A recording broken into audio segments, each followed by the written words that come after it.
Các bị tôi có sạch ấy lớn căn tại thống mình sợi múc đột chế ní căn tại sróc bầm prey.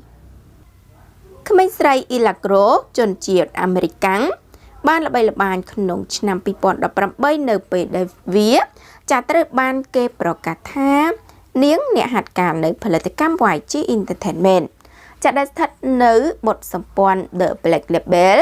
khẩn nông niếm chỉ nhẹ vật hát nơiอายุtrấm tại đập năm.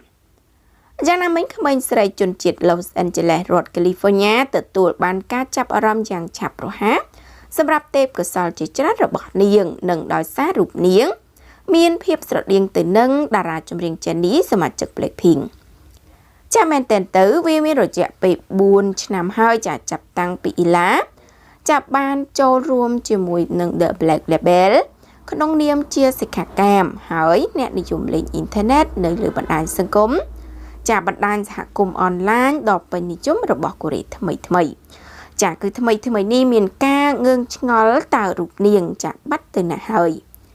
ចាទោះបីជានាងមិនទាន់បានបង្ហាញខ្លួនជាតារា K-pop របស់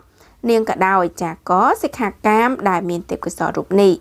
ចាមានភាពមមាញឹកនៅក្នុងវិស័យផ្សេងនៃវិស័យកំសាន្តអ្វីដែលចាប់អារម្មណ៍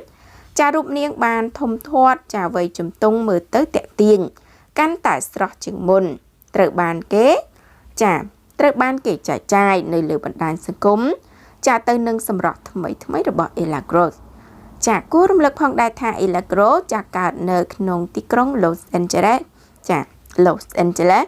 រដ្ឋ California ក្នុងឆ្នាំ2008ហើយធំឡើងនៅចំពោះមុខអ្នកគាំទ្រដោយបានក្លាយជាតារា model ដែលក្មេងតាំងពីអាយុ2ឆ្នាំមកម្ល៉េះចាប្រិយមិត្តអ្នកស្ដាប់ជាទីគោរពនិងជាទីមេត្រីសម្រាប់អត្ថបទព័ត៌មាននេះដែរក៏សូមបញ្ចប់តែត្រឹមប៉ុណ្ណឹងជួបគ្នានៅវីដេអូក្រោយៗទៀតផងដែរចាសូមអរគុណសូមគោរពលា